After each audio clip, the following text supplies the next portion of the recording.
What are they still doing in the house? Based on my experience in similar situations, I want to say, yeah, killing one another. I am so excited to chat with you all for this movie. It is so powerful, so intense. I just loved every second of it. So kudos to you all. Absolutely. Thank you. Absolutely. Caitlin, I'd love to turn to you first. This is your feature directorial debut, I should say, on this movie. What was it about Michael's script that spoke to you to want to make that jump into feature-length filmmaking? It was really just the originality of the concept for me. Having read a lot of scripts that didn't kind of grab me the way that this did. The closeness to the reality that we're all living in as well was pretty enticing. And then he's got a great sense of humor. I thought the dialogue was fantastic. I loved the characters and their relationships with each other. It just felt like something that I wanted to spend more time with. And now 5 years later, I'm very glad that I took the time to pick a good script and a good project, because I'm still happy to talk about it and excited to see it again. And it's that's, I think, the thing that makes it possible when you have to keep revisiting something for so long. You want to still love it, and I do. Emily and Jay, I will turn to you both next. You are no strangers to genre-bending stuff. Jay, I still look back first time we chatted for Random Acts of Violence and all the great work you did on that. But I'm curious, from the performance side of things, what is it like? Because I feel like this movie walks a really fine tonal line between a dark comedy and a social thriller. What is it like from the performance side of things, trying to find that balance? I love this very specific tone. It is one of my favorites to watch and to be in, and it doesn't come around a lot. So that dark comedy aspect of it, and especially getting to work with Jay, we've worked together a lot and have known each other forever. And so to get to play siblings was a huge thing to me. But yeah, this is a different one, that it has that kind of social thriller about it that I think makes it really interesting. I like anything where the set feels like you're playing cops and robbers in the backyard with your friends, or you're kind of, and I mean that as a compliment, because what that says is the director and everybody else in sort of positions of power have found a way to foster a spirit of like inspiration and curiosity and imagination, and so that's kind of what that set was like, and in terms of like finding that kind of specific tone, I think you have to like be prepared to have bowls of porridge that are too hot and too cold. You're gonna have to do stuff that's like way too kind of goofy and funny. You're gonna have to do stuff that is way too kind of earnest and takes itself too seriously, and only in the edit will Caitlin figure out exactly what the ecosystem of the movie is looking for, in that moment. And so it's like a fun chance to flex all sorts of muscles, and it keeps you kind of interested and connected, and there's not you never have a chance to kind of get lost in your head, because you're trying to find different colors for each scene that you're doing, and you're doing it at a very fast Canadian independent film pace, where we have to figure this all out the day that we get there, and then we have 20 days and just hopefully and then have 20 days to do it. So but that stuff's a joy. It's hard to get bored. It's hard to get in your head on in that kind of environment. I think that the other thing that was really cool about the way that the tone sort of shifts is that you see all the characters showing up for dinner before they know what's actually happened. So you actually get to experience a tonal shift in all of the characters in real time. So they're going from like, what's, dad, blah, and then it's all of a sudden this shock to the system, and then this incredibly emotional sort of midpoint, and then chaos.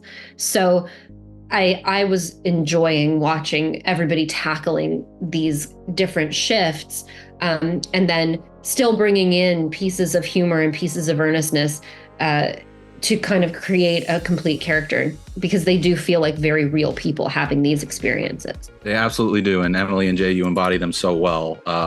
Truly, I cannot say enough positive things about this movie.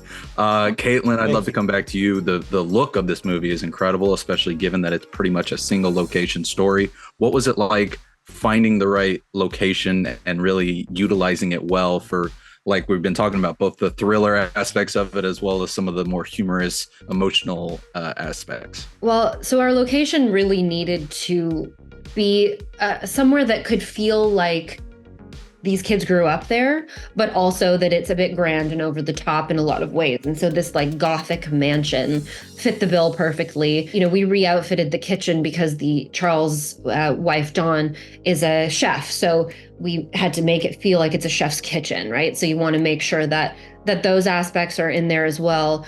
But ultimately, it was a matter of having the light tell a lot of the story. And Doug, who was the DP on this film, he and I had weeks of conversation leading up to the start of production about what the different sections of the film would look like.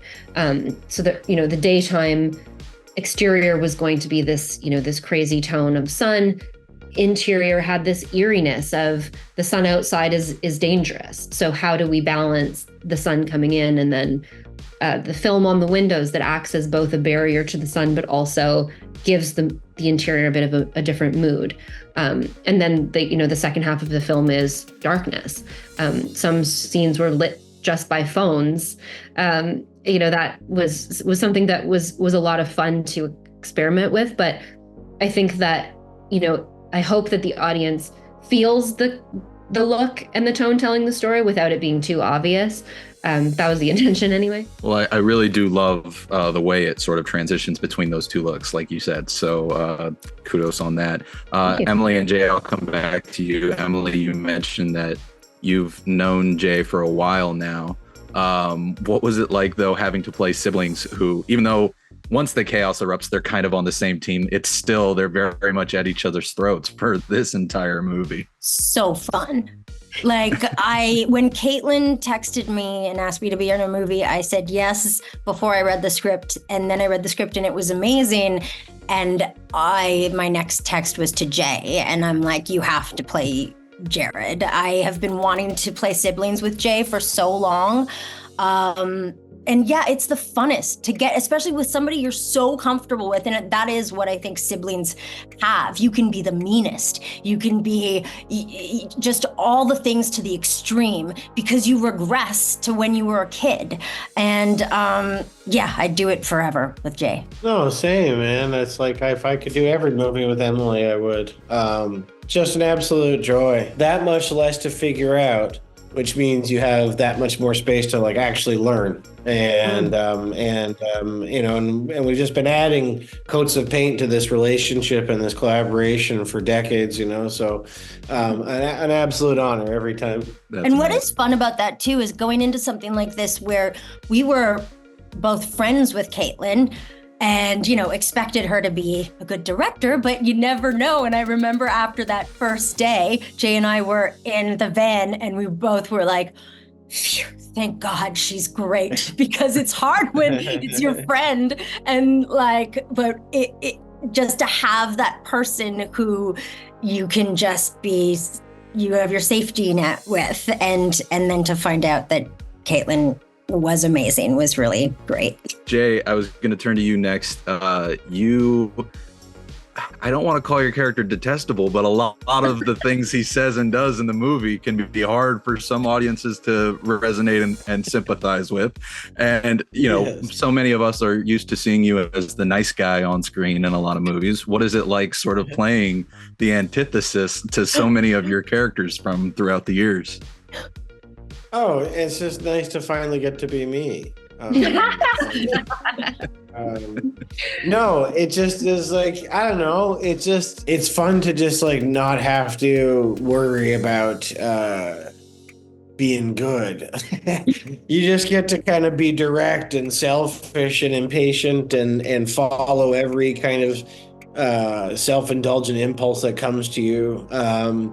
No, it's a treat, and it's also just like I found him like funny as much as he was like a fuckhead. He made me laugh, and he made me laugh at times when he was trying to be funny, but he made me laugh also just when he was like being himself and he was taking himself very seriously and was full of shit, you know.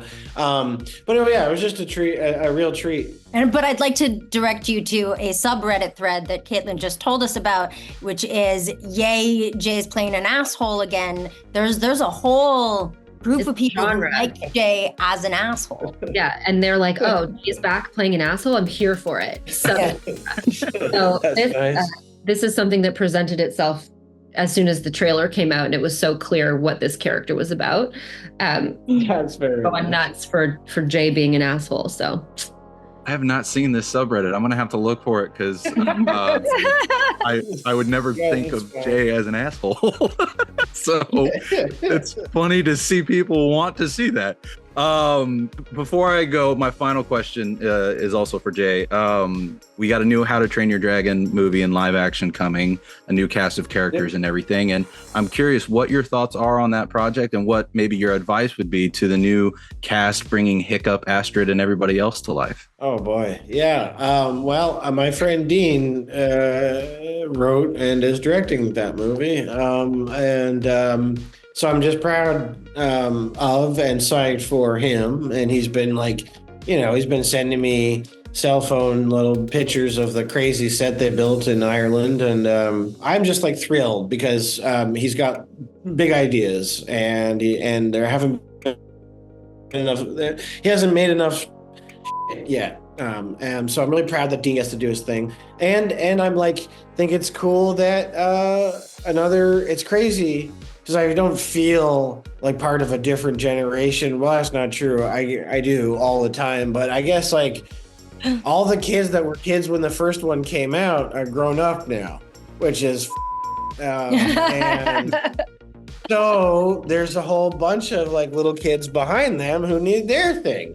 And hope maybe they find it here. And I know that those kids are, hopefully got good adventure in store for them. And for any of the, people getting to ride on Toothless, just respect the dragon and he'll respect you and just enjoy it because it's not every day that you get to be part of something that people give a shit about across the world and will take with them their entire lives. And so that's a pretty profound, special thing. And so, so just they should have a blast. Well said. I love it. And I hope that when it does come along, we all do have as much of a blast as we did on the originals. But in the meantime, really look forward to putting the word out about Humane, y'all. Seriously, so many great things I can say about it. And I know people are going to love it. So thank you. That's awesome. Thanks very much. Absolutely. Have a good one.